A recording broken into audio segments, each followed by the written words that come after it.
But let's imagine you were going out with your friends, and you'd started going out, started going to parties and so on, and you were very, very tired, and you'd been staying up all night, and then you had to go to college the next day and so on. Let's imagine that situation. Now, in that situation, you wore those feelings, those sensations, like an uncomfortable coat. That's what happened. You didn't think anything else of it. The same as with alcohol. Same as when you've drank too much the night before and you're hungover, you didn't give a damn most of the time. You still went to work, you still went to wherever you were going. But what happens with OCD is you become scared of these sensations. And when you become scared of these sensations, you then start to view them and put up a barrier against them. That's what happens. And when you put up a barrier against them, you feel that internal resistance. You're then aware of that. That in itself makes that barrier have more strength, makes that barrier apparent inside you.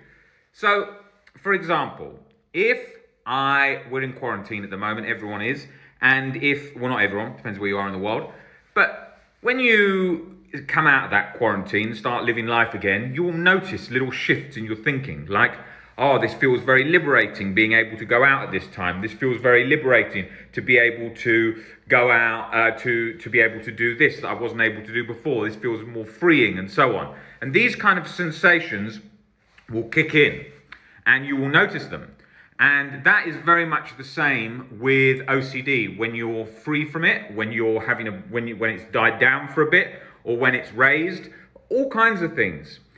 The nature of this kind of world we're living in at the moment with the quarantine situation is we're all working strange hours and sleeping at different times. I know I definitely do at the moment because of the times that you can go out and so on. So it's all a bit sort of off the usual sort of structure of life, although we try and keep it as best we can. Because I work with so many different time zones, it's often in different times during the week. So does that cause me any discomfort? No, not really, because you're used to it and you think, well, it's not a big deal. Same as someone who was working maybe in a night shift, or someone who was working with a family and they had a baby was up, or had a lot of responsibilities, so they were a bit more rushing around at that time.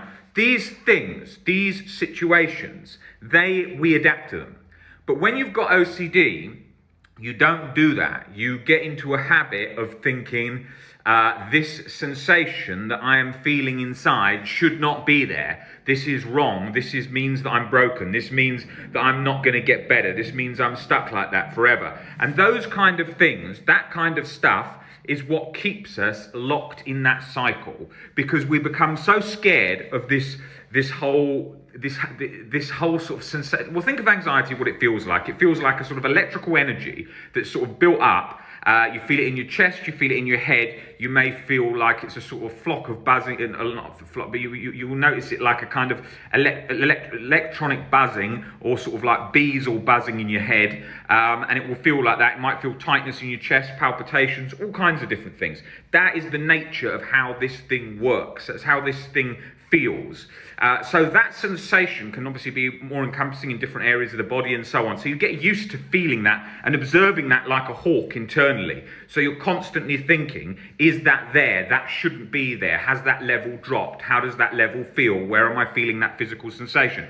And so on. And that's what's keeping that whole cycle really ramped up, because you are viewing it like that. Especially when people have problems with sleeping or eating, what they tend to do is they tend to then think, oh, that I can feel it now, that means I can't sleep. Or I can feel it now, that means I can't eat. And that whole thing becomes a massive problem, because then you're watching it like it's an invader on you, in you, an invader. And you're trying to reject that. You're trying to get rid of that. So you've got to think of it like when you're drunk, hungover, whatever, you think, oh, it's uncomfortable, it will go. Well, the same as if you have a flu or a cold. But you're not scared of it like you're scared of this. And that is what happens. So we're learning to bring that down.